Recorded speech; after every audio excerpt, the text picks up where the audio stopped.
¿Me escuchan? Ahí, empezamos. Sí, Vale. sí, se te escucha bien. Sí, bueno, ¿cómo les va?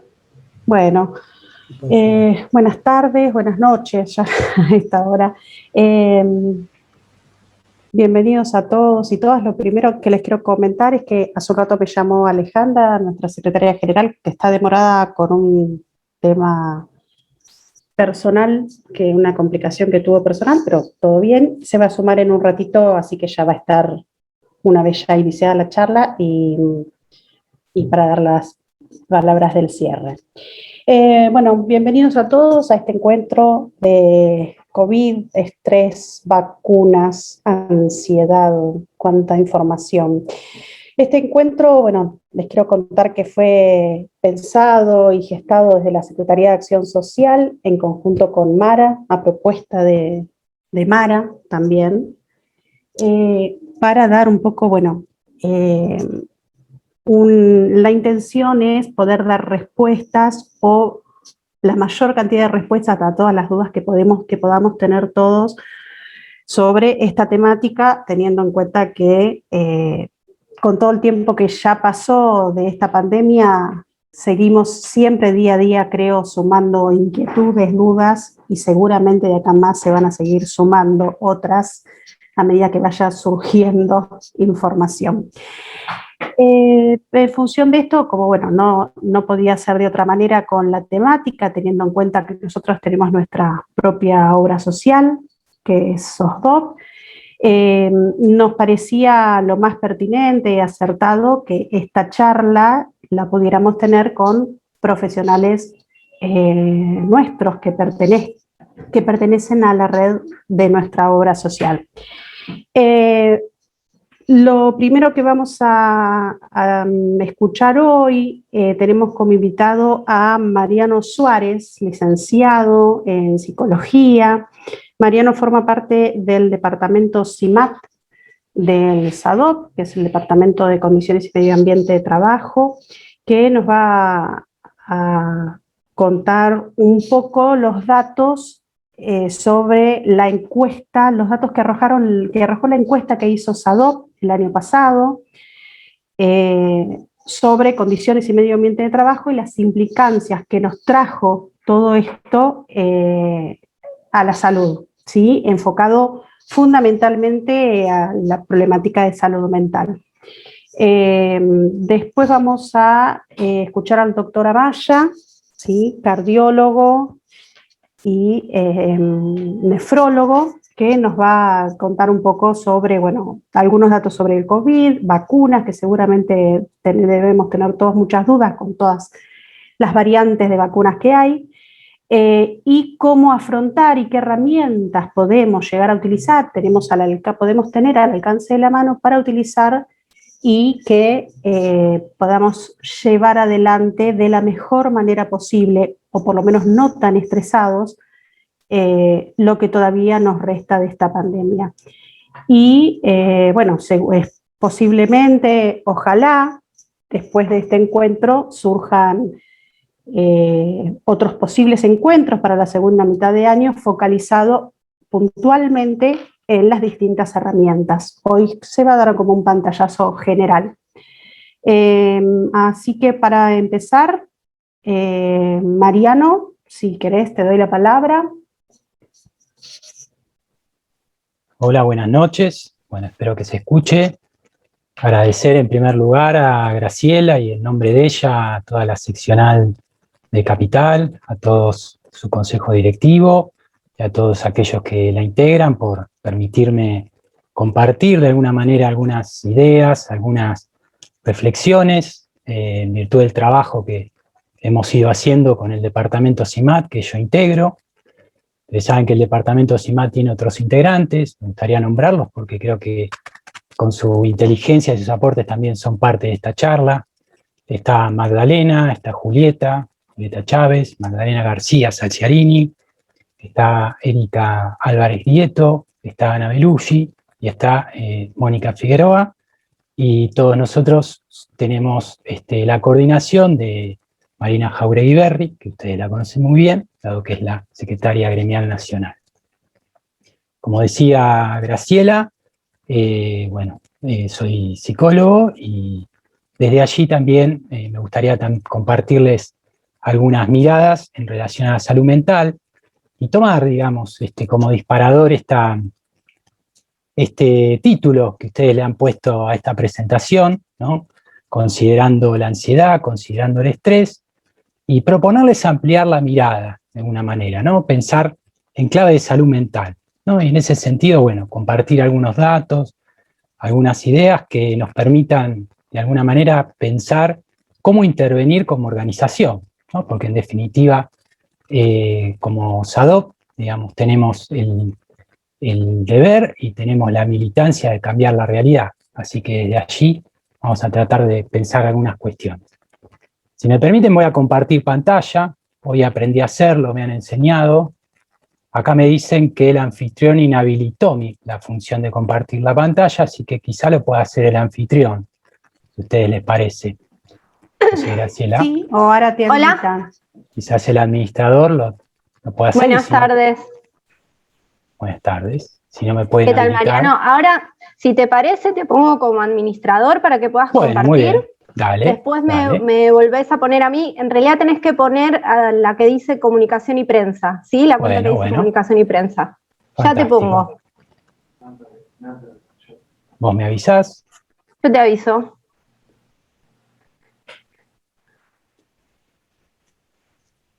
Me voy adelantando un poquitito ahora sí, me dicen que soy el Ya hospedador. está, Mariano. Ahí está.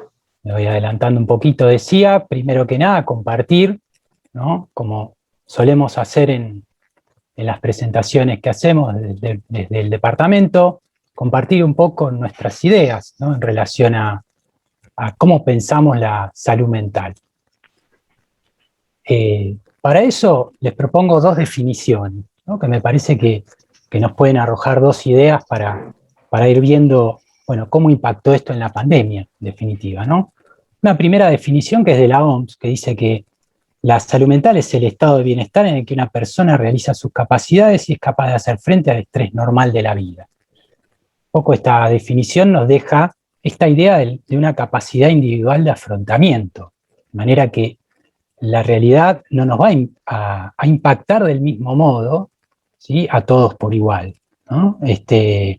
En algunos casos la pandemia ha sido pensado como una catástrofe, ¿no? Como algo frente a lo cual nuestro psiquismo, nuestras propias capacidades se ve de alguna manera desbordado.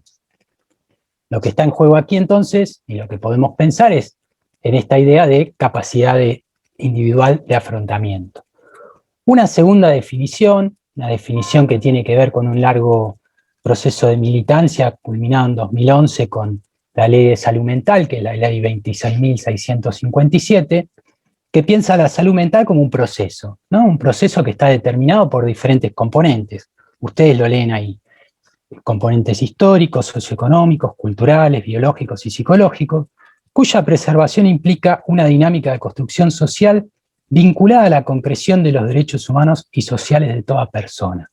Me gustaría retener, digamos, de esta segunda definición, esto que ahí les presento como una idea, ¿no? No hay salud mental si hay derechos vulnerados. El entorno psicosocial también hace a la salud mental.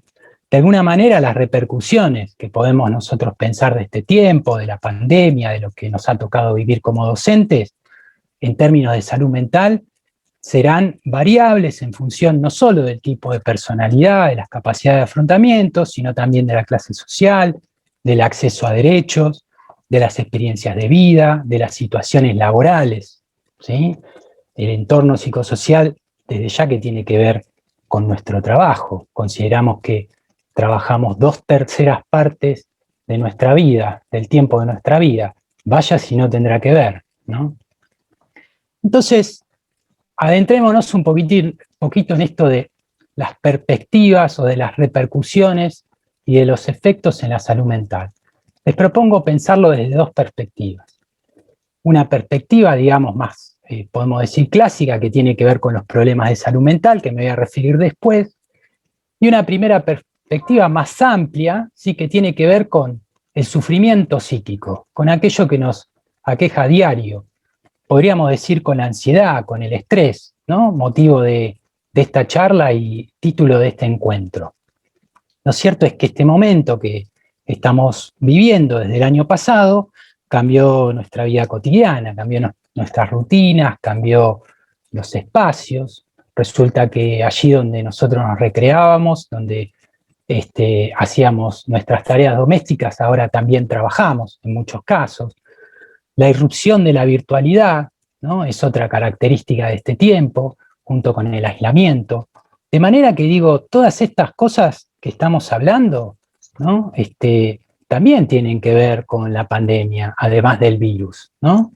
El COVID es también, de alguna manera, lo que la cultura está haciendo con él.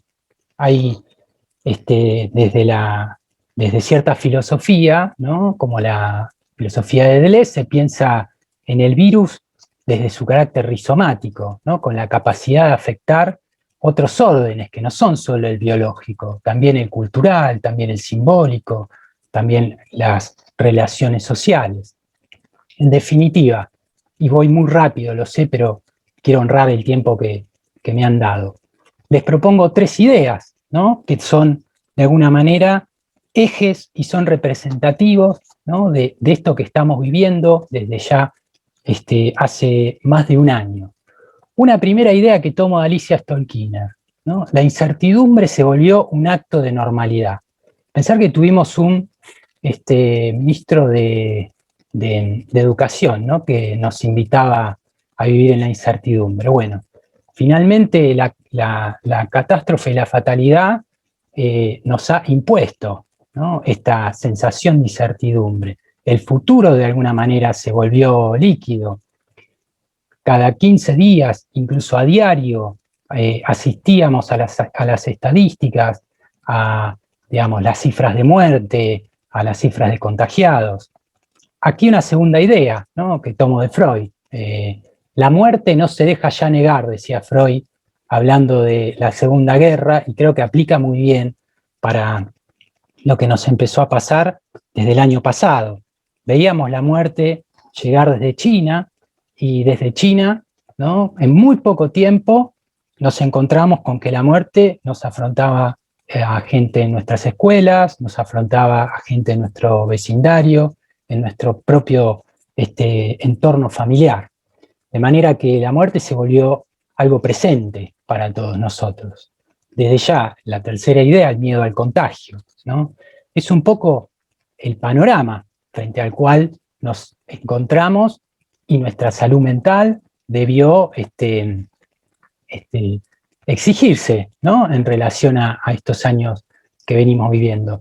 Tal es así que uno puede pensar, ¿no? En 2 reacciones que se dieron en la sociedad, ¿no? De manera, uno podría decir casi de manera simultánea.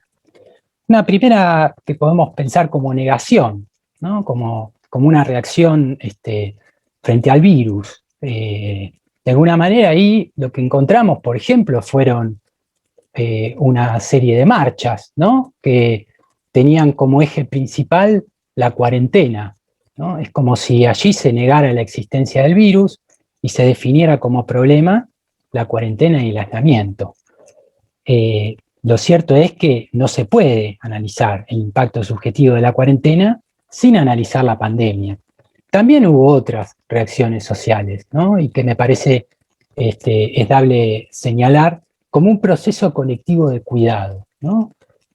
Como un esfuerzo adaptativo frente a todo esto que estamos viviendo, y que me parece que excedió en muchos casos al Estado, ¿no? Es cierto que ahí se conformó una mesa de salud mental que aportó recomendaciones, ¿no? En este sentido, pero ese proceso colectivo de cuidado de alguna manera también caló en la sociedad y en muchos de nosotros que de alguna forma vimos que este contexto de incertidumbre merecía ser significado, merecía respuesta desde el punto de vista de la organización. Y allí encuadro, fíjense ustedes que yo pongo ahí la encuesta Contanos para cuidarte, ¿no? Y desde aquí me parece que es muy preciso poder pensar esta encuesta. Una encuesta que tuvo 8.000 personas que la respondieron. Yo creo que el solo título, Contanos para cuidarte, ya permitió, de alguna manera, frente a esa incertidumbre, encontrar la promesa, ¿no?, de algo que podía significar un principio de respuesta, un principio de sentido. Graciela invitaba a pensar respuestas acá, ¿no? Yo le estoy trayendo problemas y preguntas. Espero que al final podamos decir algo en ese sentido.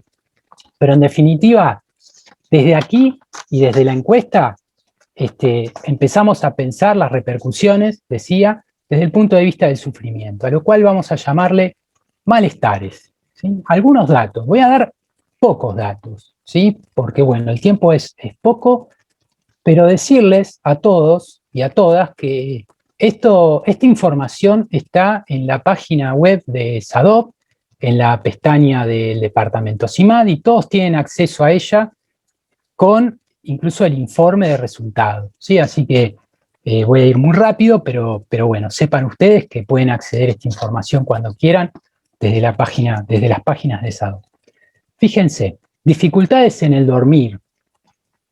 Nosotros tenemos ahí en celeste y en rosa o en magenta, según los exquisitos de la estética, dos resultados, ¿no? Muchas veces y algunas veces.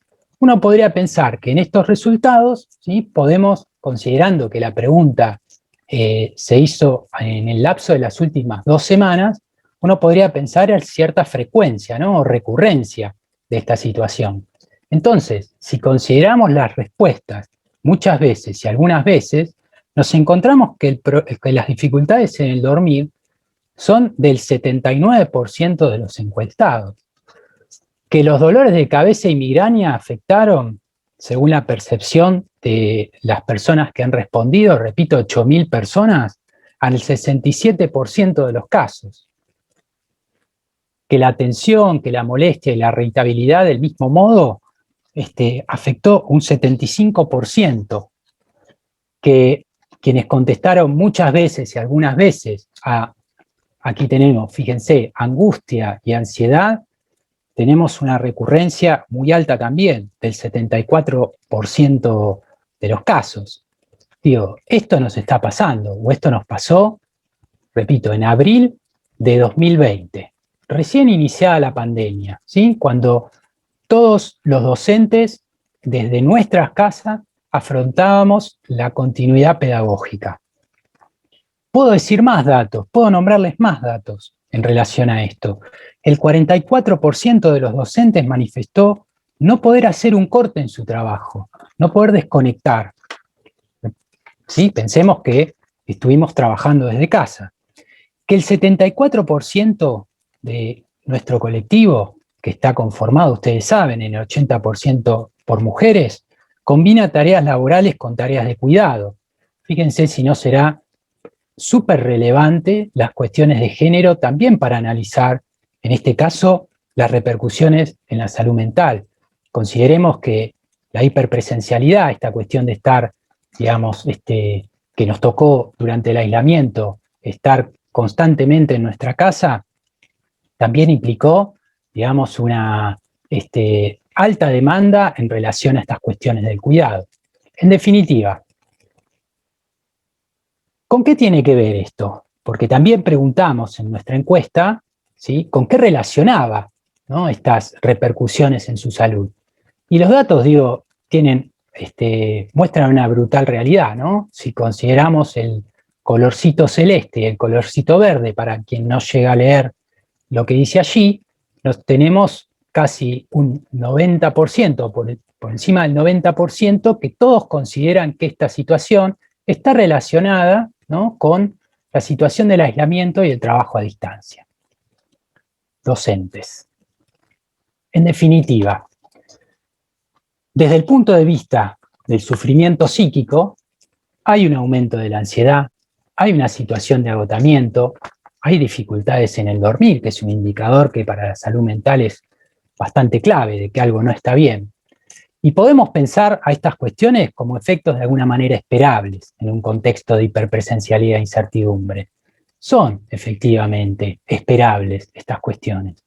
También hubo otras situaciones ¿no?, que emergieron en este contexto, como el aumento de la violencia intrafamiliar, la violencia contra la mujer, situaciones de abuso que también deberían ser considerados y que deben ser analizados, y creo que en el departamento CIMAD hay personas que realmente han estudiado, estudian y están, digamos, muy preparadas para dar respuesta y para poder ayudar a pensar en estas cosas. Les propongo también, decía, pensar la salud mental desde la perspectiva de los problemas de salud mental, ¿sí?, desde los trastornos de salud mental. Con esto voy a ir cerrando ese aviso. Les pregunto a ustedes, ¿qué se imaginan? ¿Aumentaron los trastornos de salud mental en este tiempo? ¿Habrán aumentado las depresiones? ¿Habrán aumentado las toxicomanías, los trastornos de ansiedad? Bueno, realmente no tenemos certezas de eso, porque no tenemos estudios actuales, pero sí, digamos, podemos suponer que han aumentado. Lo que les propongo es que pensemos cuál era la situación anterior a la pandemia, donde sí tenemos un estudio muy importante que se hizo en Argentina, que es el estudio epidemiológico de salud mental, realizado entre, si no me equivoco, 2015 y 2018. De hecho, el informe es del 2018. Fíjense, muy cerquita, ¿no?, del comienzo de la pandemia. Reitero, estos datos que les voy a dar ahora son datos prepandemia, ¿sí? Escuchen. Solamente 3 informaciones o 4. Dice el estudio epidemiológico de salud mental en la población general de la República Argentina que 1 de cada 3 adultos mayores de 18 años en Argentina presentó un trastorno de salud mental en algún momento de su vida. Recordemos, un trastorno de salud mental es un problema de salud mental que tiene una génesis y tiene una evolución. Generalmente nos referimos a trastornos cuando son diagnosticados, ¿no?, cuando hay un diagnóstico. En los jóvenes de entre 18 y 34 años, esta prevalencia es mayor, ¿no?, alcanza el 35,4% de los casos. La mediana de inicio para un trastorno, es decir, agrupando a todos, digamos, toda la muestra, el que está en el medio, está Roxana ahí escuchando, espero no estar diciendo un furcio estadístico, tiene 20 años, ¿sí? Y este dato realmente nos llama a la reflexión. La mayoría de las personas con algún trastorno mental en el último año no recibió tratamiento, solo lo hizo el 12% o menos aún, el 11,57% de los casos. Voy cerrando. ¿Qué hacemos con esto, compañeras y compañeros? Como dije, y ya en esto he defraudado, no tengo respuestas, pero sí les propongo algunas cosas para pensar. Consideremos como una cuestión, digamos, primaria, los cambios en la organización del trabajo, ¿no? Nosotros del departamento CIMAD insistimos mucho en esto.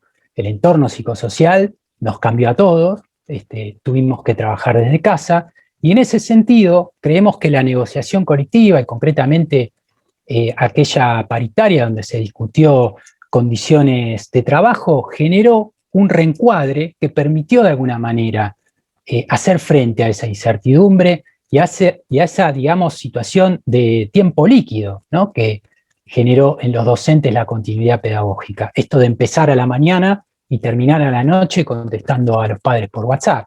Pensemos que, la virtualidad en sí ha sido muy choqueante. Nosotros por ahí teníamos el teléfono para mandar algún que otro meme y de repente hoy nuestro teléfono es nuestra herramienta de trabajo también, ¿no? Desde nuestro teléfono ingresan las preguntas de los docentes, de los padres, etcétera, etcétera. El derecho a la desconexión digital que se aprobó en esa paritaria de junio es efectivamente una intervención muy grande que impacta en nuestra salud mental y que debe impactar desde la organización. ¿Qué hacemos con la ausencia de contacto? ¿Qué podemos hacer desde esta virtualización de las relaciones que se da, digamos, en el contexto de pandemia, de aislamiento? Bueno, reforzar los enlaces cooperativos es fundamental. Terminada, digamos, esta cuestión de la organización del trabajo, también hay mucho que nosotros hacíamos, digamos, en la situación prepandemia, que al no estar en la escuela y al no estar en contacto con nuestros compañeros docentes, se nos vimos dificultados y tuvimos que trabajar, digamos, cada uno de esta casa. Creo que desde las herramientas y desde las tecnologías y el conocimiento que, por ejemplo, las secretarías de educación tienen, desde el punto de vista de lo pedagógico, podemos contribuir a repensar, digamos, el trabajo en la virtualidad y en ese sentido generar algunas certidumbres en un contexto que nos ha sido desfavorable. ¿Qué podemos hacer frente a la incertidumbre? Y con esto termino, frente a la incertidumbre del contexto, esto que mencionaba desde las palabras de Alicia Stolkiner. Yo creo que aquí, compañeras, compañeros, tenemos mucho para hacer. Esta es nuestra primer pandemia, desde ya, pero es la primer pandemia de la era de la comunicación, ¿no? Nosotros, basta con entrar a Google y poner COVID-19, tenemos acceso a una infinidad de datos, no solo desde nuestra región, sino también de todo el mundo, ¿no? Con lo cual vimos llegar el COVID desde Wuhan, desde China, a la Argentina, incluso mucho antes de tener el primer contagio. Es muy importante, en un contexto de incertidumbre que genera ansiedad, que genera angustia, poder brindar enunciados que permitan proyectarnos, poder brindar enunciados que nos permitan de alguna manera significar nuestro presente, pero también construir un futuro, poder pensar juntos cómo vamos a salir de esto. Poder pensar también, ¿no? ¿Cómo va a afectar la vuelta a la normalidad a la salud mental? Esa es una gran pregunta que todos nos hacemos, que seguramente ustedes se hacen y que desde el punto de vista de los trabajadores de la salud mental nos preocupa y mucho. Compañeras, compañeros, creo que la salud mental se nutre de esperanza, ¿no? Y en ese sentido, para finalizar, les quiero compartir una frase del manual del delegado que oportunamente cuando preparaba esta charla encontré y que me pareció fascinantemente presente. Es una frase de Silvia Bleichmar, que es, digamos, una psicóloga que ya no está con nosotros, pero que ha sido muy importante en la República Argentina, no solo para el campo de la salud mental, sino también para el educativo. Y la frase dice: nuestro gran problema es restituir la idea de que al futuro lo tenemos que construir. No hay posibilidad de educar en el sentido pleno de la palabra si no hay un futuro en el que nos podamos representar, un futuro que integra a la comunidad educativa en un modelo de institución y de país inclusivo, con maestros y profesores en el centro de la escena. Les agradezco mucho y espero que, más allá de no haber aportado muchas soluciones, haya podido ayudarlos a pensar en estas cuestiones. Muchas gracias.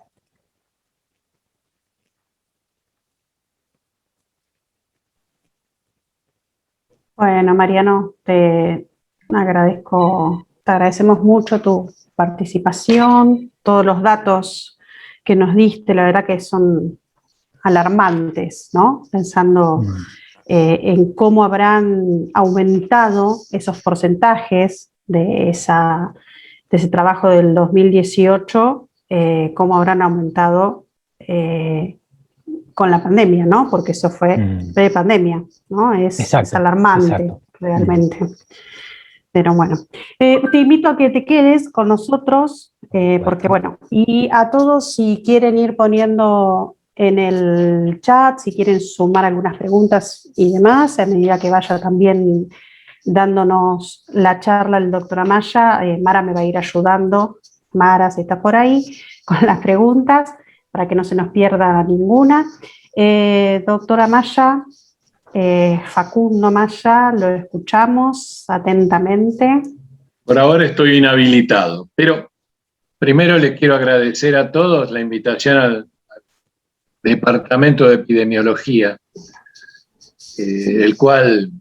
con el cual venimos trabajando en esto de hace bastante tiempo, dando charlas para el personal de la obra social. Y bueno, quería agradecerles por permitirnos llegar hasta ustedes también. El anfitrión inhabilitó la función de compartir pantalla. Sí, ahora lo habilita. Sí, yo tengo que nombrar a Sadok como hospedador y le pido a la persona que me está hablando en el chat, que me diga cómo hacerlo, ya que no sé hacerlo. A ver. Mariano, ¿cómo te va? Acá estás. ¿Entrás a participantes? Bien, acá estoy. Ahí te van a aparecer al costado, Invitar. a la derecha de la pantalla, ¿sí? Todos los participantes, ¿sí? Bien. Ahí Okay. haces clic apoyas el cursor en comunicación y prensa Sadovcava y te va a aparecer un recuadro que dice más. Ajá, sí. Ahí y ahí vas a ver que te aparecen varias opciones. Exacto. Bien, creo que lo logré, si no decimos. Muchas gracias. Sí. Bueno. ¿Y yo qué hago? Y ahora el doctor va a compartir pantalla, ¿no? Sí, estoy tratando. Lo voy a poner a usted como hospedador. Bueno.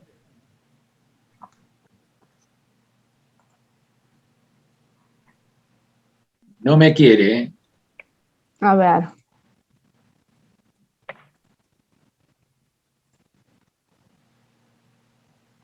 ¿Ahora sí? Ahora dice, vamos a ver. Ahí estoy. Muy bien. Bueno, vamos a conversar un poco acerca del coronavirus, ¿sí? La ansiedad y el estrés. Como Alfonsín Storni se preguntaba en su poesía Los coros, tenemos que preguntarnos primero quiénes eran, ¿sí? Acá el COVID-19 es una enfermedad causada por un virus que se llama coronavirus, que tiene sus antecedentes en el SARS-CoV-2, que es el síndrome, SARS-CoV significa síndrome respiratorio agudo severo, que apareció desde hace bastante tiempo, pero en China apareció en el 2002 y apareció en la península arábiga como MERS, ¿sí? Que es del Medio Oeste, síndrome respiratorio severo. Este virus es una cosa muy interesante para analizar. Este virus está formado por una sola cadena de una cosa que se llama ARN, que es una especie de cintita de grabación, que el virus se introduce por estas espinitas que ustedes ven por aquí, ¿sí? Se introduce en la célula y le dice a la célula, generame esta cadena de ARN. Cuando entra el virus, provoca la enfermedad. Esta enfermedad tiene generalmente un periodo asintomático bastante importante, que es de 5 días. Uno muchas veces no se da cuenta que tuvo contacto con el virus y se enfermó. Hay muchos que quedan asintomáticos, hay más de un 15% de la gente que anda dando vuelta por allí teniendo COVID y no sabe que lo tiene y nunca va a saber que lo tuvo, al menos que se hisope. Tiene un periodo de inicio de los síntomas, que ya vamos a ver cuáles son, pero son los síntomas que todos ustedes conocen. Y acá se produce una cosa muy interesante con esta liñita verde, que es el individuo comienza a tener una visión del virus y empieza a generar anticuerpos. Empieza a generar un anticuerpo que se llama IgM, que es un anticuerpo que cae muy rápido para dar origen a otro anticuerpo, que es la IgG, que es el que nos va a dar la inmunidad más tardía, ¿sí? Que nos va a permitir tener anticuerpos contra ese virus. ¿Y por qué le pongo así con los deditos? Porque acá puse un signo de interrogación. Como esta enfermedad es nueva, no sabemos cuánto van a durar los anticuerpos. Por lo tanto, cuando tengamos que vacunarnos, no vamos a saber si nos tenemos que vacunar todos los años, una vez, 2 veces, 3 veces, ¿sí? ¿Me siguen más o menos? Hagan la maniobra de perrito de taxi. Eso, fantástico. ¿Qué pasó acá en la Argentina? En la Argentina nos enteramos por un señor que vino de Milán, el 4 de marzo del 2020, que el coronavirus había llegado a la Argentina. Y hasta ahora, hasta el lunes pasado, había ocasionado 4.500.000 casos, más o menos con 96.000 muertos. Con toda esta cantidad de datos que, como decía Mariano, nos están lloviendo y nos están taladrando la cabeza y nos están haciendo poner más ansiosos de lo que podíamos estar social individualmente. Estos son los datos, no los voy a repetir porque están en todas partes. ¿Y cuáles son los síntomas? Parate un cachito. ¿Cuáles son los síntomas que hay que prestarle atención? Lo primero que puede haber es una fiebre chiquita, no una fiebre muy importante, un dolor al tragar, que nosotros le llamamos odinofagia, una falta de olfato o de gusto, una tos seca, una dificultad respiratoria. Pero acá viene todo lo demás, todo lo que llena un cuadro viral. Es el decaimiento, los dolores musculares, los dolores articulares, los escalofríos, la congestión nasal y algunas cosas que nos empiezan a asemejar, ¿sí?, al virus original, que es la diarrea y los trastornos dermatológicos. ¿Por qué digo esto? Porque el reservorio natural del virus, por lo cual probablemente no nos podamos sacar de encima, son los pequeños animales silvestres. ¿Y cómo vas a ir a buscar ese virus en los animales silvestres? Va a ser muy difícil. Esto es un poquitito más para sumar la incertidumbre a todo esto. Ahora preguntémonos cómo nos va a salvar la vacuna, porque hasta ahora lo que nosotros podíamos hacer era ponernos la máscara, tener un aislamiento social, cosa que es dificilísimo para nuestra cultura de argentinos, ¿sí?, tener un lugar ventilado. En mi consultorio la gente me dice, qué frío que hace, doctor, y sí, tengo la ventana de adelante totalmente abierta y la de atrás totalmente abierta y la puerta entornada. Es difícil, ¿sí? Pero bueno, esas son las formas de cuidado, la máscara, el aislamiento social, ¿sí?, la habitación bien ventilada y la higiene de las manos. Pero, ¿qué contiene una vacuna? Preguntémonos. Lo primero que contiene una vacuna es el bichito, que vendría a ser el antígeno, que es una forma muerta o debilitada del famoso patógeno, ¿sí?, en este caso sería el virus. La otra cosa que tiene la vacuna es un adyuvante, es una sustancia que incrementa la respuesta inmunitaria y así facilitan la acción de las vacunas. Y acá vamos a ver una vacuna que está generada entre todos los lugares que se ha generado, es en Chile, por medio de un árbol que es el quillén, y ese árbol lo llaman, que es el árbol de la salud, que con el polvo de ese árbol se hace un adyuvante. También tiene un conservante que garantiza que la vacuna mantiene su eficacia y un estabilizante que protege la vacuna durante el transporte y almacenamiento. ¿Por qué les digo todo esto? Porque vieron que la gente dice, uy, me dieron la vacuna, me hizo mal, por decirlo así, para que no se enoje Mary conmigo, ¿sí?, me hizo bárbaro, me duele todo, y a lo mejor no es el antígeno, sino que puede ser alguna de estas cosas a las cuales nosotros somos medianamente alérgicos. Así que, ojo, sepamos que esto es lo que contiene una vacuna y por esto yo se los doy. ¿Quiénes se pueden vacunar? Prácticamente todo el mundo se puede vacunar. Sin embargo, hay algunas personas que no se pueden vacunar, que son las que tienen enfermedades o tratamientos crónicos como quimioterapia que afecten el sistema inmunitario. Otras personas que tienen alergias graves. Cuando uno va a un vacunatorio, dice, ¿usted es alérgico? Bueno, esta mañana que lo vamos a preparar, porque así como está no se puede vacunar.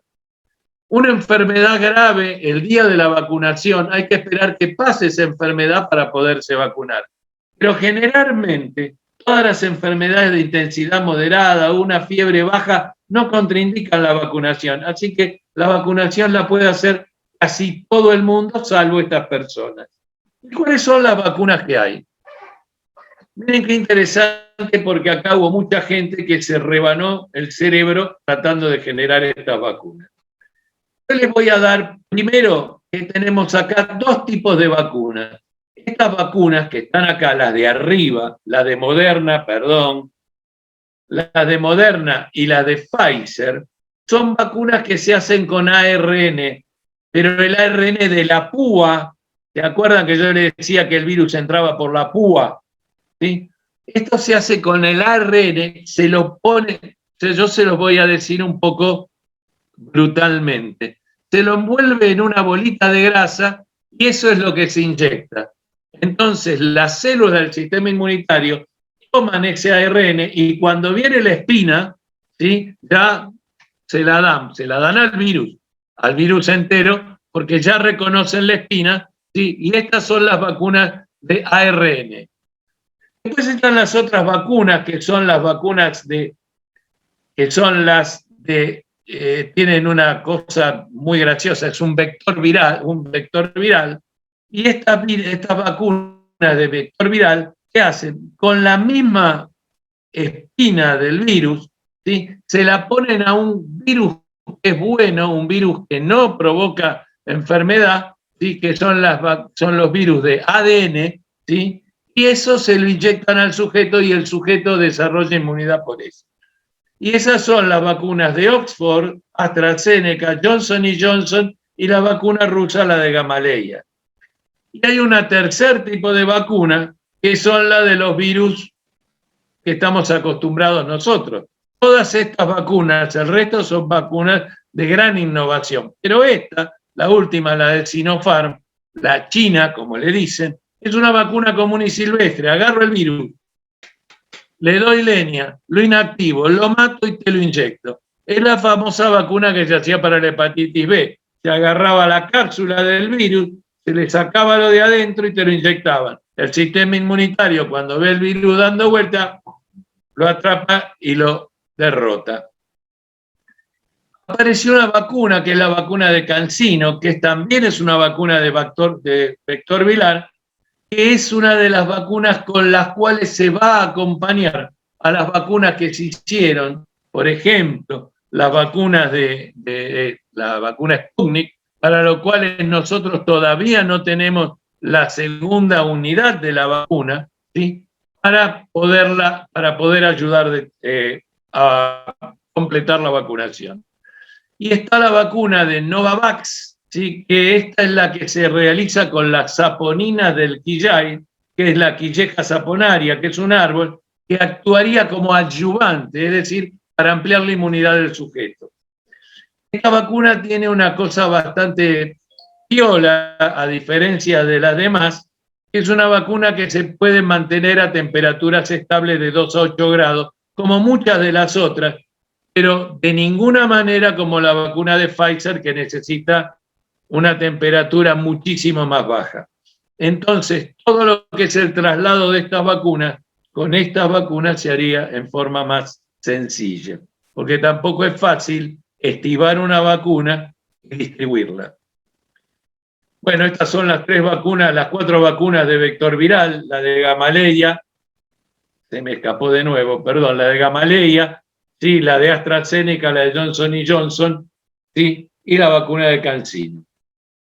Y después están las 2 vacunas de ARN que, como ustedes verán, tienen una temperatura que la pueden tolerar, tienen que transportarla a 70 grados, y la vacuna de Moderna a 20 grados centígrados, todo bajo cero. Difícil.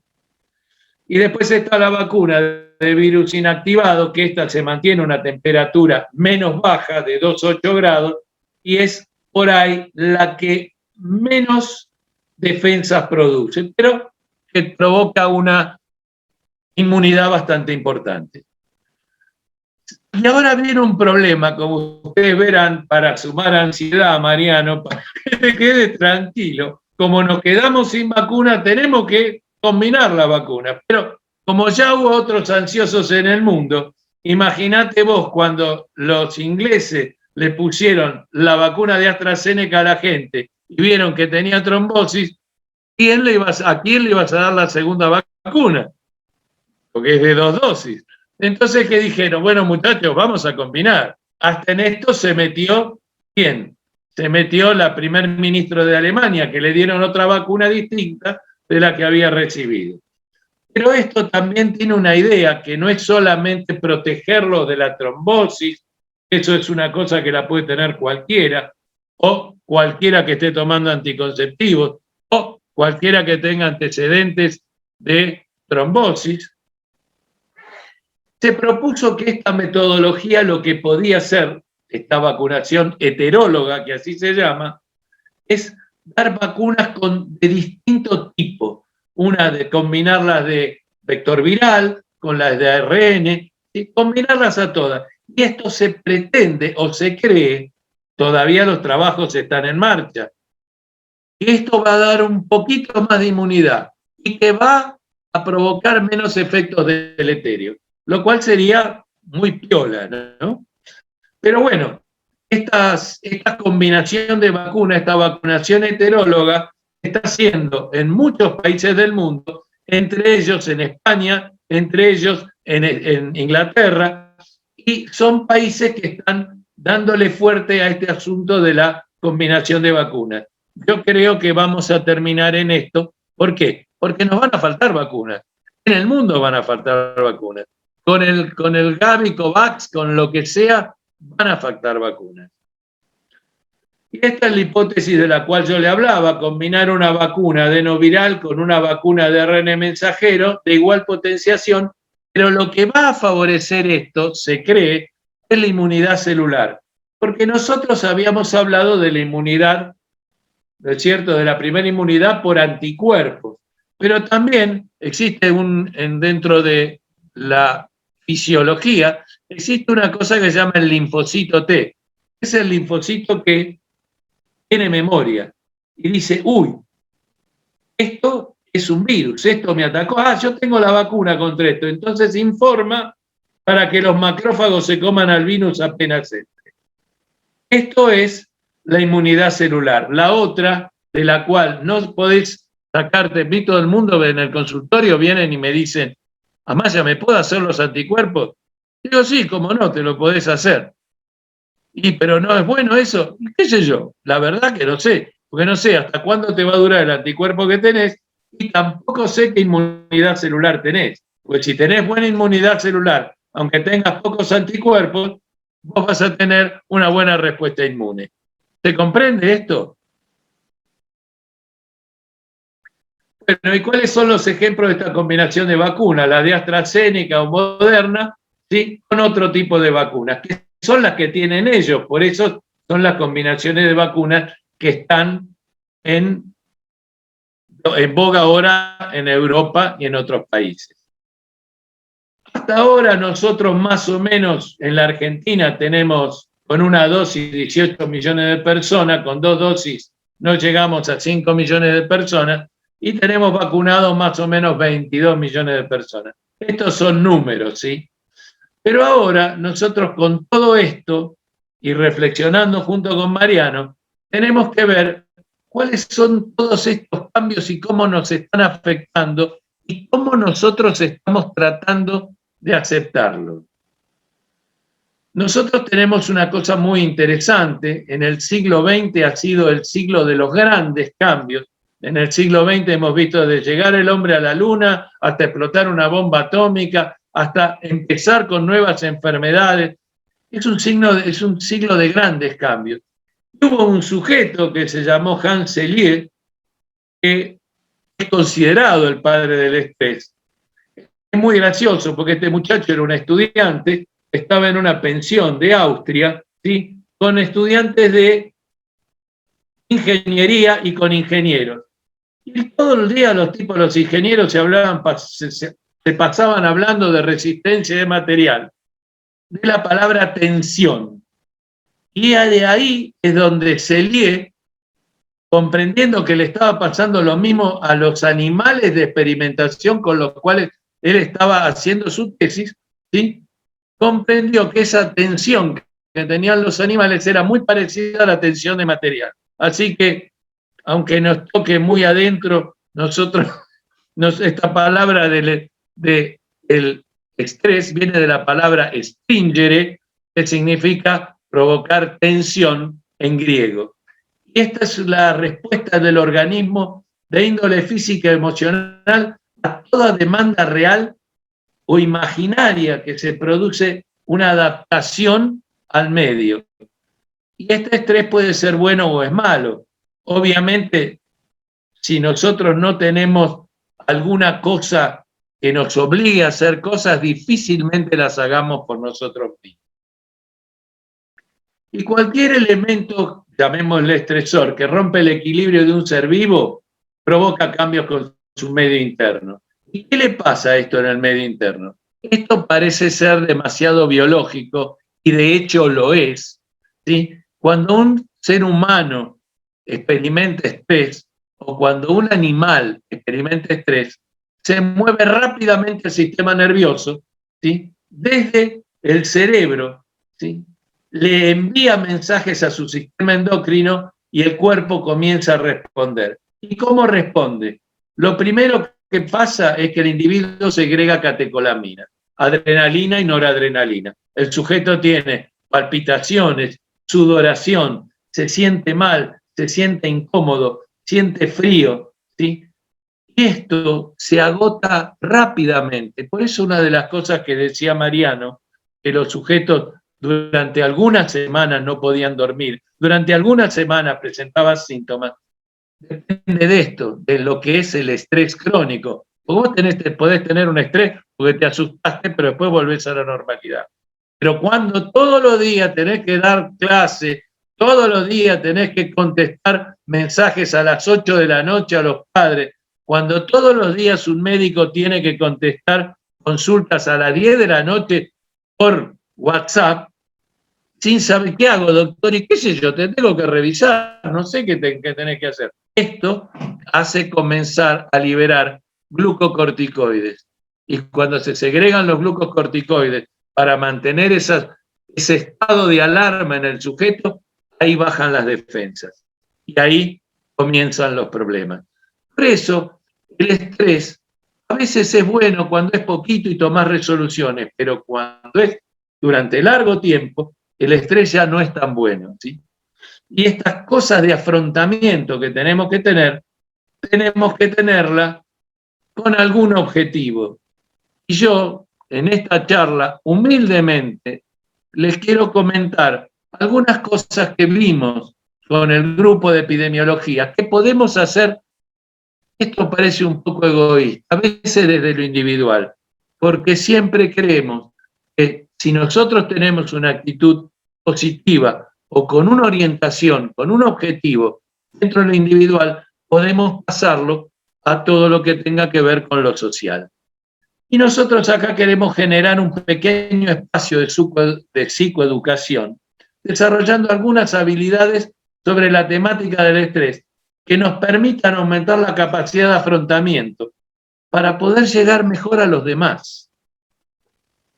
Y es brindar a todos los que me están escuchando algunas herramientas teóricas y prácticas en la materia, para que puedan transmitirlas a sus compañeros. ¿Saben qué? Existe una escala del estrés percibido, que esto está en cualquier parte, ¿sí? Y se las pongo ahí para que la vean, y fíjense que tiene unos rectangulitos rojos. ¿Por qué? Porque las preguntas con los rectangulitos rojos invierten la escala del score. Pero estas, si ustedes lo buscan, es la escala del estrés percibido, y cada uno de nosotros puede saber cómo está con esta escala del estrés percibido. Y existen unas técnicas básicas para cuando vos estás muy mal, que te viene todo de golpe, tratar de atajarlo. Estas cosas son algunas, por ejemplo, la respiración abdominal. Esta es la madre de todas las batallas, es la respiración del pranayama del yoga. Y esto, cuando un ser humano comienza a aprender a respirar conscientemente, se empieza a alejar de los problemas que tiene conscientemente, porque se comienza a concentrar en su respiración. Otra técnica es la relajación muscular profunda. Esta técnica la usó mucho un médico que se llamaba Jacobson, que era para... Yo di una charla de trastornos posicionales, que la gente se reía mucho porque la combinamos con una clase de gimnasia. Y esta técnica de relajación muscular profunda nos permite relajar esas famosas contracturas cervicales, esas famosas contracturas muchas veces de brazos que solemos tener, y esta relajación muscular profunda nos lo permite hacer. Otra cosa que es la desensibilización sistemática. ¿Para qué me sirve esto? Esto nos sirve para ahuyentar bastante los miedos. Los miedos de que tengo que ir a hablar con el representante legal, me tiene podrido. Y entonces empiezo a representar esa imagen que voy a tener o esa entrevista que voy a tener con el representante legal para cuando me venga la entrevista, estar preparado y ya estar un poco más relajado.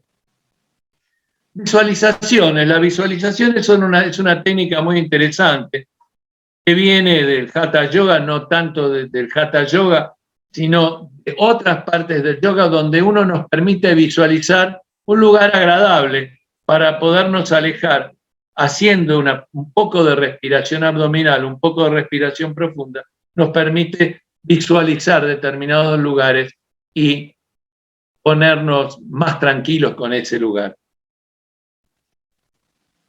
Y la otra cosa es que está muy en boga ahora, que es el mindfulness, ¿sí? Que después ahora vamos a ir viendo muy poquito una por una. La respiración abdominal nos permite con una expiración que trabaje el diafragma, hacer bajar bastante el diafragma, siendo consciente la inspiración y la expiración. Generalmente esto se hace con una inspiración nasal, con una apnea inspiratoria, con una expiración bucal y con una apnea expiratoria. Obviamente, aquel que consiga dominar la respiración abdominal tiene ganada la madre de muchas de las batallas siguientes, porque puede usar las técnicas de relajación que todas parten de aquí, todas parten de la respiración abdominal. La relajación muscular profunda tiene 3 fases. Una fase es la de tensión-relajación. Me fijo un grupo de músculos, los aprieto, los tensiono, los tengo durante 10 segundos y los relajo. ¿Pero qué hago? Me centro en mentalmente ver cuáles son mis músculos relajados. Esto se da mucho y se puede utilizar mucho para las contracturas cervicales y ese tipo de cosas que por esta posición de la computadora matan a más de uno. Matan es una forma de decir, ¿no? Devuelven la vida infeliz a mucha gente. Y la tercera fase es llegar a una relajación mental de muchos grupos musculares.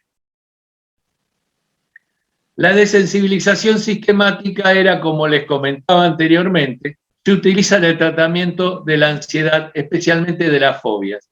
Esto tiene mucho más que ver con lo psicológico, esto se tendría que hacer con un profesional psicólogo cerca para visualizar claramente cuál es la situación que a uno le provoca tanto miedo, tanta fobia.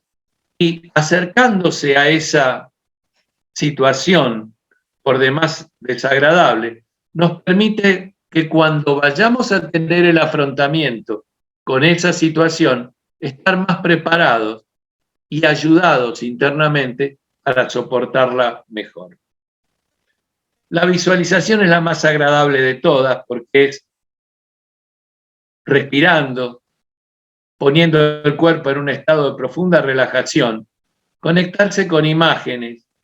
Para mí será un muelle en un arroyo del Tigre viendo correr el agua. Para otros será una playa muy agradable en una tarde soleada. Pero todas estas visualizaciones nos van a ayudar de alguna manera a soportar mejor el estrés. Y cuando estemos muy estresados, si podemos hacer alguna de estas técnicas, biológicamente, fisiológicamente, vamos a estar mejor.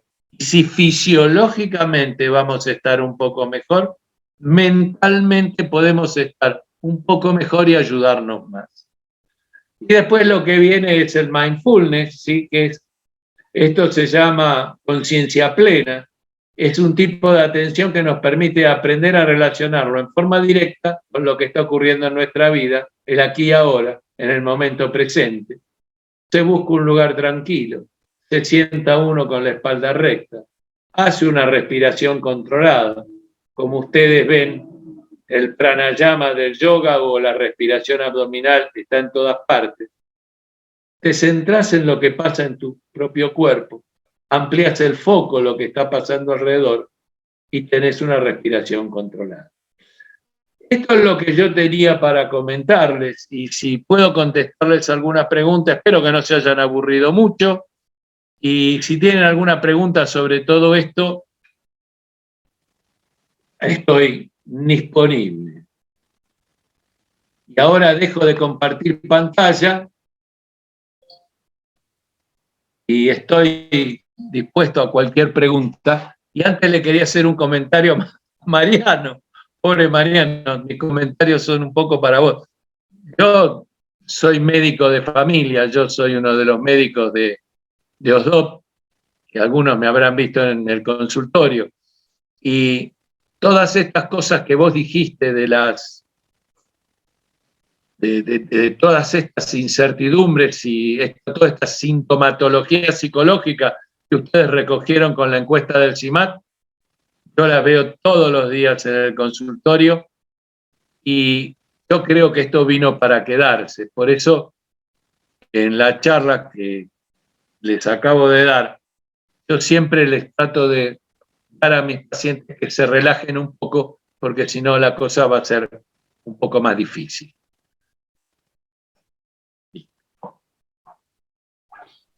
Muchas gracias, doctor. Vamos, ahora sí, hay algunas preguntitas para usted. Primero a Mariano, que preguntó, Mariano acá dice que lo impactó el concepto de hiperpresencialidad y si podrías ampliar un poquito al respecto. Bueno, primero saludo a Luis. ¿Cómo andas, Luis? Gracias por tus consideraciones y por tus comentarios. No me extraña que todo esto vos lo veas, digamos, en el consultorio a diario. Imagínate en mi caso, que soy psicólogo y que, digamos, he tenido que atender en el lapso del último año situaciones bastante límites, ¿no? Situaciones que tienen que ver con duelos interrumpidos por muerte de familiares, situaciones que tienen que ver con problemas de depresión, situaciones que tienen que ver con trastornos de la ansiedad que han debido indicar una internación. Me parece que las implicancias en términos de lo que yo por ahí traía en relación a la encuesta del año 2018, las implicancias en términos del problema de salud son muy serias. Nosotros tenemos hoy un gran desafío por delante. Consideramos, digamos, desde grupos de colegas, pero me parece que en esto puedo mencionar por ejemplo, Santiago Levín, que es el presidente de la Asociación de Psiquiatría, una gran preocupación por el aumento de las depresiones.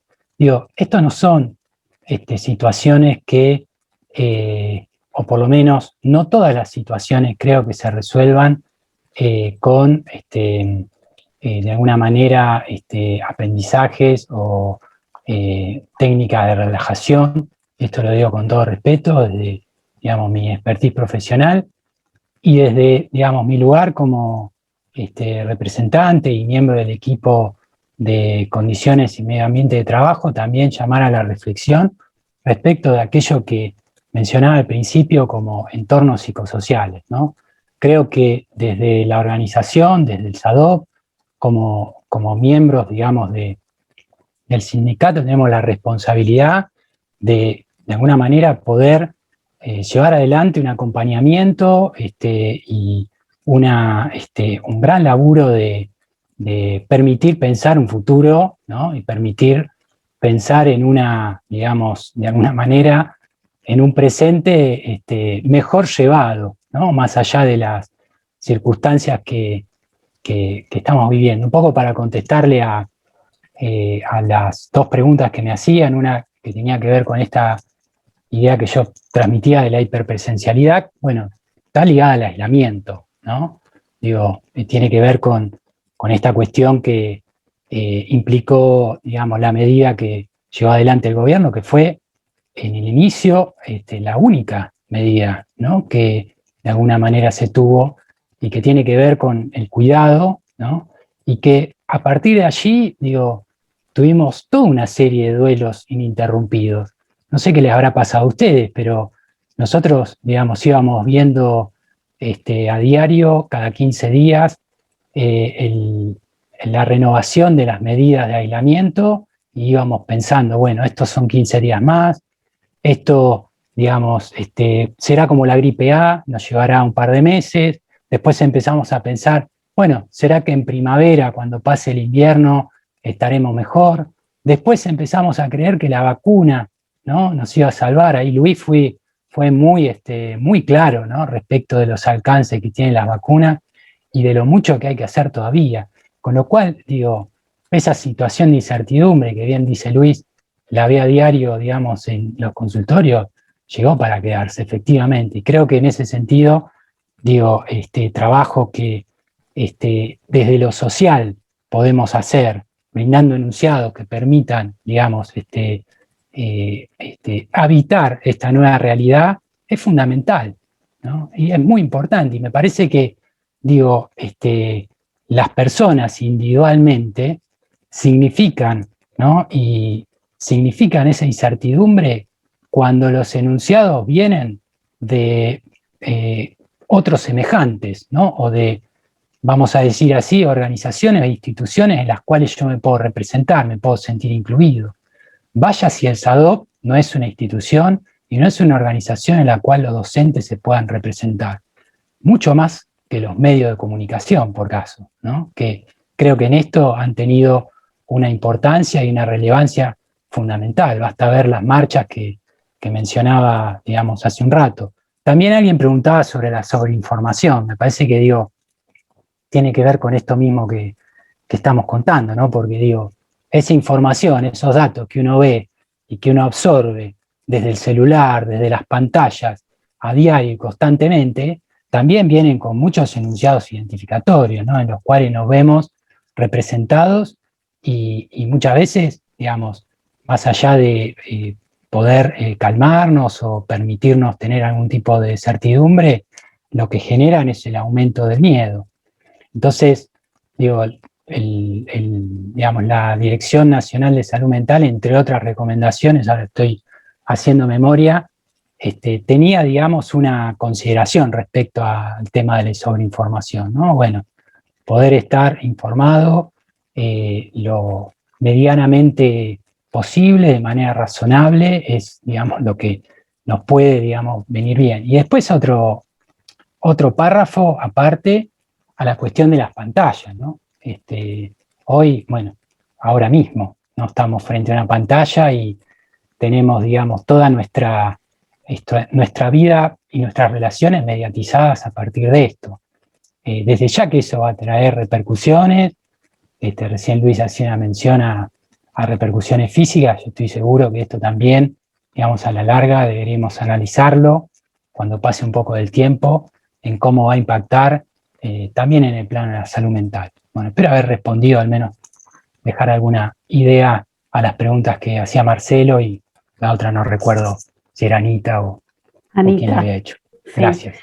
Gracias, Mariano. Bueno, Alejandro hizo una pregunta también. Alejandro, te doy la palabra, si querés hacerla así, hablan un poco todos los que quieran también. ¿Estás por ahí, Alejandro?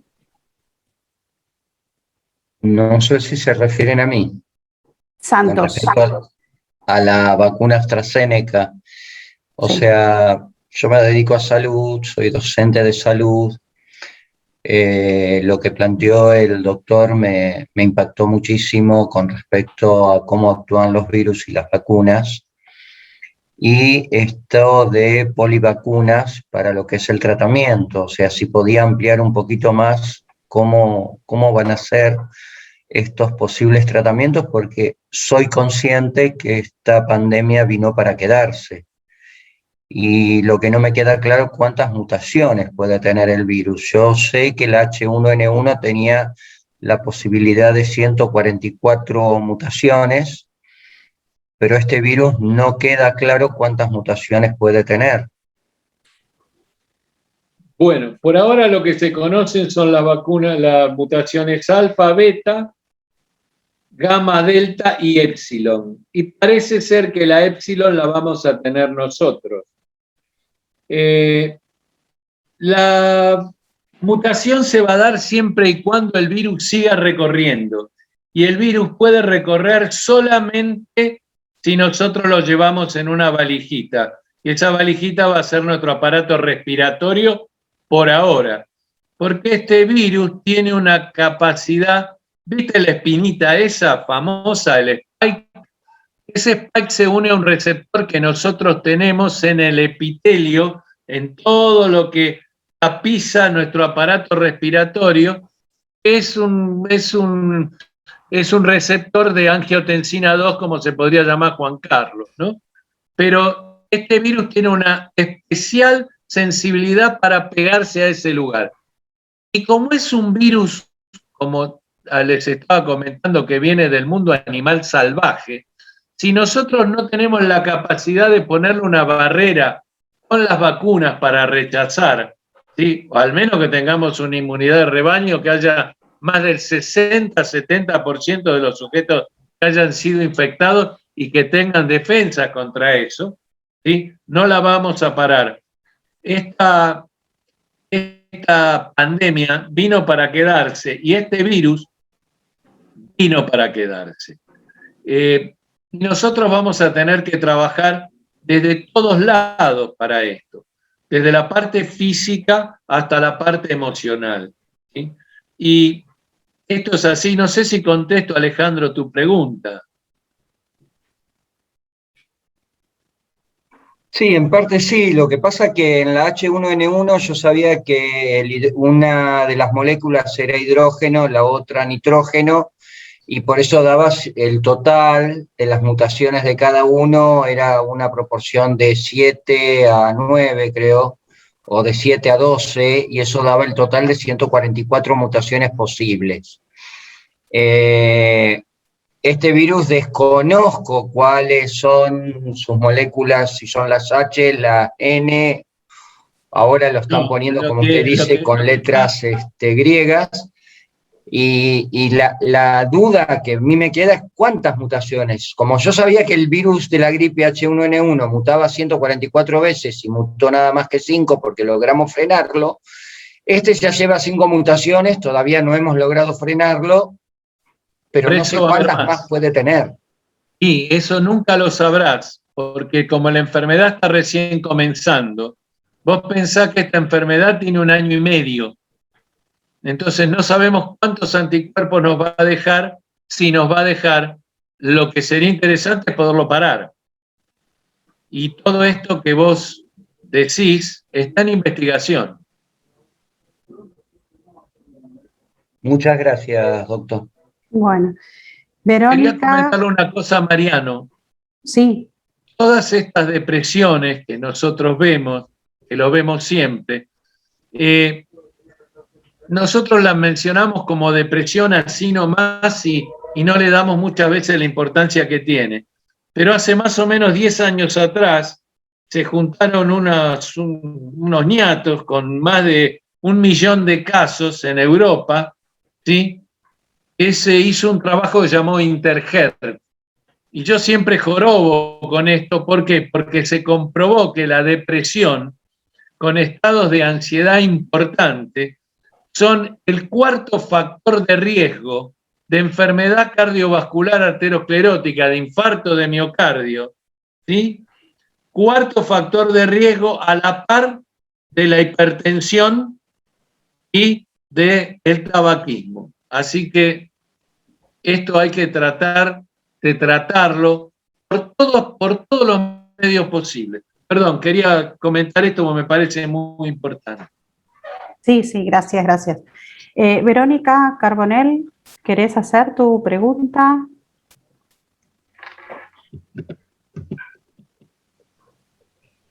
Hola, ¿qué tal acá? ¿Se escucha? Sí. Sí, ¿cómo está? No, yo quería preguntarte, igual me puse a googlear lo del estrés, el test del estrés, y lo encontré, no sé si es correcto, lo encontré en internet, me interesaba para hacerlo. Muy interesante la charla. Sí, es piola. Ojo, fíjate bien que yo donde puse los rombitos los cuadraditos rojos, hay que invertir el score. Porque la pregunta es si te sentís muy mal todos los días. Nunca, casi siempre, hay que invertir los rectangulitos. Claro, sí. Es piola. Está muy interesante, bueno, como un test, ¿no? Autotest, digamos, ¿no? Obviamente. Sí, por supuesto. Sí. Muchas gracias. Gracias a vos. Cristina. Hola, ¿qué tal? Sí, yo quería hacer una pregunta que me generó así como un poco de duda. El tema de las personas que tuvieron COVID, ¿pueden lograr la inmunidad por algún tiempo? Porque se habla que pueden llegar a tener 3 meses de inmunidad, entonces por ese tiempo no se contagian otra vez. ¿Eso es posible, es real? O no, porque sé que con una vacuna o con 2 dosis también se contagian de COVID, algunas personas tienen más de una vez COVID. Lo que se sabe es que con las vacunas no es que vos no te lo contagies, vos te lo podés volver a contagiar, no vas a tener la forma severa de la enfermedad. Al menos que tengas una enfermedad que sea acompañante de ese estado inmunológico tuyo. Ahora, el individuo que tuvo la enfermedad y generó anticuerpos es un individuo que está inmune a tener una enfermedad severa. De hecho, de esos individuos se saca suero para hacer el tratamiento en pacientes que están con enfermedad severa, con resultados no del todo claros, pero con algunos resultados buenos. No sé si contesto tu pregunta. Sí, gracias. Juan Barbona pregunta también sobre el estrés. ¿Qué pregunta sobre ¿Está, Juan? No lo veo, si está. Hola. Bueno, Sí, ahí está. ¿Qué tal? Buenas noches. Hola, Luis. Hola, equipo. Bueno, yo la primera vez que participo, soy de acá de Santa Fe. Nicolás en su momento me pasó la invitación y bueno, y llegué un poco tarde, la verdad, a la charla, pero bueno, interesante todo lo que se dice. La verdad que gracias. No, la pregunta era sobre a ver si yo entiendo que hay un departamento, también desconozco, ¿no? Que hay un departamento CIMAT y demás de SADOP. La verdad que no tengo tanta información, no soy delegado ni nada, pero sí, bueno, me gusta participar cuando puedo. Si hay algún estudio, alguna investigación, por ejemplo, de algún síndrome, por ejemplo, de Burnout, síndrome del quemado, o algo de lo que dijo Luis antes del COVID, y si se puede ver alguna diferencia y si se puede hacer ahora. Por ejemplo, a mí nunca me hicieron una entrevista, ni sé si existe ese tipo de información, como para ver cómo estamos, ¿no es cierto?, en general los docentes en estos momentos, por ejemplo, que igual seguimos dando clases y demás, de otra forma, y ver si hubo una afectación en ese sentido, con motivo del estrés, ¿no es cierto? No sé si se entiende lo que estoy preguntando, Luis, o equipo de epidemiología.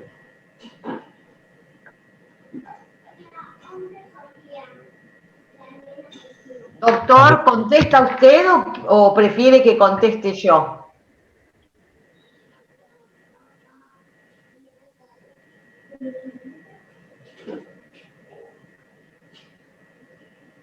Dale.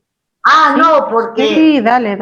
No, porque me pareció oportuna la pregunta del último compañero, porque los equipos epidemiológicos de la USDOP, como también la CIMAT, desde el SADOP, que podemos explicarte y contarte un poco más, creo que tenemos que dar a conocer esta información, claramente en qué consisten estos equipos. Todos los equipos fijan, de acuerdo a la realidad de campo que uno va diagnosticando, un posicionamiento de la conducción y un posicionamiento político. ¿Por qué? Porque nosotros no estamos hablando acá de la salud física o psíquica a secas, sino que estamos hablando, tratando y acompañando todo lo que tenga que ver con salud laboral. Y la salud laboral, digo para contextualizar, no digo que no esté contextualizado, digo desde ahí como organización sindical y nuestra obra social, que es una obra social sindical. Entonces, la salud mental desde nuestra concepción y de nuestro paradigma y posición política es una construcción colectiva, ¿sí? En esa concepción es los trabajadores docentes, nuestro sector. Y desde ahí, bueno, quiero contextualizar esta primera charla, compañeros y compañeras, en el debate que se viene a posteriori, digo, y varios encuentros que estén entrelazados el concepto de salud mental, y el concepto de salud mental, porque había un punto que me parecía fundamental en este concepto abordado por Mariano, si bien entre tarde, perdón, de hiperpresencialidad, ¿sí? Donde en realidad para el quehacer y la tarea docente, sinergia de la carga física, la carga psíquica y emocional en el desempeño de la tarea, con todos los riesgos que uno pueda llegar a leer, factores de riesgos. Entonces, a mí me parece importante que nos llevemos pequeñas herramientas, yo llamo no la herramienta, no hay la herramienta que hable de tal cosa. Digo, uno puede ser, estoy leyendo lo que están escribiendo por chat, percibir los primeros tips, por ejemplo, de la cuestión concomitante del estrés, es importante. Pero nosotros, compañeros docentes, delegados, dirigentes, es cómo vamos a trabajar, ¿sí? En esa militancia de los trabajadores en la escuela, las condiciones y medio ambiente de trabajo. Ahí enmarco la salud laboral. Ahí enmarco, que no quiere decir que no vayamos viendo los factores de riesgo y todo lo que ocurre. Factores de riesgo desde lo físico, desde lo psíquico, de lo emocional. Y que eso sea instrumento de agenda, compañero, de agenda de trabajo con el empleador. Con el empleador. Es un punto de agenda del empleador. Después podemos ir armando entre nosotros y entre los compañeros, todos los trabajadores, espacios donde la palabra circule, que no se trate solo de aprender y captar la idea, sino cómo lo llevamos concretamente a nuestro lugar de trabajo. Porque yo tomaba, el doctor Amaya decía, bien, la depresión como factor de riesgo. Digo, bueno, si los que venimos trabajando algunas temáticas de factores de riesgo, también sabemos cuáles son, lo que dice la literatura y el trabajo empírico, y también cuáles son, ¿sí?, los elementos de protección a esos factores de riesgo. Las redes de protección, que yo llamo las redes en el conjunto de los trabajadores, son las redes de solidaridad, por ejemplo. Y cómo se apuntala esto, bueno, me parece importante trabajar teniendo en cuenta que en este contexto estamos con delegados, militantes, que llevan esto y pueden producir, van a producir efectos multiplicadores dentro de la institución y agenda de trabajo con una entidad propietaria. Después, eso es por un lado. Después, ¿qué herramientas nuestra obra social frente a esto ofrece para contener y para promocionar, para prevenir? Y también cuando ya está la sintomatología es otra cosa. Usted hablaba de la relajación, por ejemplo, de la respiración. Digo, bueno, es técnicas que vienen a situarnos, que tiene que ver mucho con el concepto de hiperpresencialidad. ¿Por qué? Porque hace actuar, volver al presente. Digo, estas cuestiones de ponerlo me parece en contexto, pero también en contexto esta charla, más allá de que nos llevemos instrumentos de aprendizaje para cada uno y para cada uno de nosotros, me parece poder contextualizar y seguir los próximos encuentros, porque lo que nosotros tenemos que llevar y multiplicar dentro de las instituciones son las condiciones y medio ambiente de trabajo, donde la salud laboral es un pilar ahí. Lo fue siempre, pero la pandemia justamente lo que vino es alterar claramente, a develar claramente y a poner más en énfasis lo que ya se venía viendo, pero ahora más, ahora enfatizado, ahora puesto, ¿por qué? Porque justamente por esa hiperpresencialidad, adentro, y lo que usted dice, todas las tareas superpuestas, y en un sector que las tareas de desempeño real, mayormente las hacemos compañeras docentes mujeres. Entonces, ahí hay una actividad que se superpone muchísimo, es como la mente nuestra en 88 cosas a la vez y adentro. Entonces, ordenar esto y dar esos impas, estoy complementando su idea, me parece que tiene que ver con dos cosas. Uno, cómo ponemos la salud laboral en el contexto, ¿sí?, con nuestros empleadores, como agenda de trabajo. Poner las condiciones y medio ambiente de trabajo, que lo fueron siempre, siempre lo fueron, pero ahora urge la necesidad que eso pase a ser primer punto de agenda. Yo lo superlativizo dentro de la agenda con el empleador, ahí. Y por otro lado, sí, desde la UDOP, de la cual soy parte, bueno, frente a esta demanda que surge, que veo, que se palpa, ustedes más, porque usted es médico, en los consultorios, bueno, ¿qué sugiero de herramientas posibles, ¿sí?, para poder, de alguna manera, realizar una prevención? A veces, ¿sí?, podemos prevenir antes que esté la sintomatología ya directamente en el padecimiento del cuerpo. Digo, usted puso la depresión, la obesidad también es un factor de riesgo, ¿sí? Para todo hay que tener un cuerpo disponible, para tener una mente, un cuerpo disponible, y eso va en un triángulo con salud laboral. Bueno, era eso, pero era un poquito contextualizar, para no... Gracias. Para que sea posible trabajar eso con el empleador, como agenda. Gracias, Ale. ¿Querés ir cerrando ya? Bueno, sí, y vos les agradeces vos a todos, ya cerrá. Dale. Yo honestamente agradezco al doctor Amaya y a Mariano y a otros compañeras que veo acá del equipo. ¿Por qué? Porque este es nuestro primer encuentro.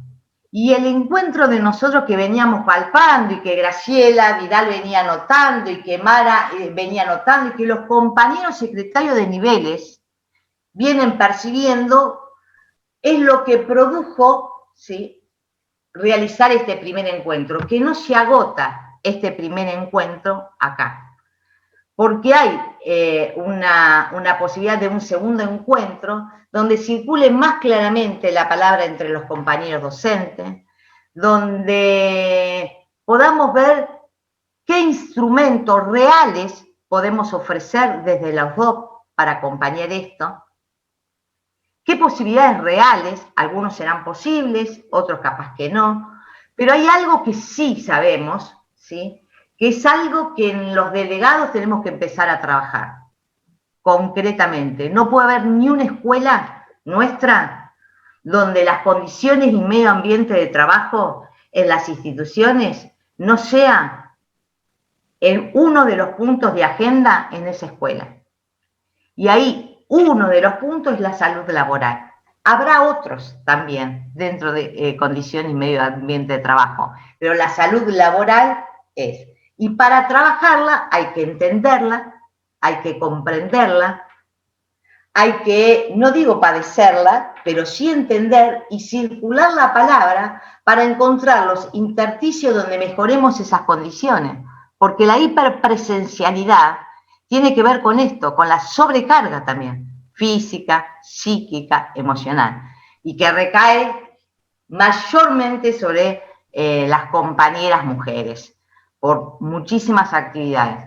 Así que no va a ser la primera vez, vamos a hacer una devolución a posteriori, vamos a tirar las cosas que nos vayan saliendo con el cuerpo delegado para poder pensar, ¿sí?, con el CIMAC, el departamento, algunas variables que enriquezcan esa agenda para discutir con los empleadores, circunscripta, y con el equipo epidemiológico para qué herramientas vamos a llevar de propuestas, nosotros de esta seccional, podemos estar pensando en prevención, o aliviar, entre comillas, el padecimiento corporal. Era eso, compañeros, nada más, compañeras y compañeros. Y gracias a todos por estar. Después del receso, en agosto, mediados de agosto, nos espera un segundo encuentro con estas temáticas que están imbrincadas. Es salud, es educación, compañera, y es trabajo. Es una temática que en la dirigencia y en nuestro compromiso como trabajadoras y trabajadores de la educación es un triángulo que está imbrincado y de eso no nos vamos a separar. Nada más. Gracias por participar a todas y a todos. Sí, muchas gracias a todo el equipo de CIMAT, a Mariano Suárez por la buena predisposición de todos y por haber estado presentes. Gracias, que descansen, buen fin de semana largo. Gracias, buenas noches. Gracias, saludos. Buena charla. Chao, buenas noches. Muchas gracias, compañeros. Muchas gracias. Gracias.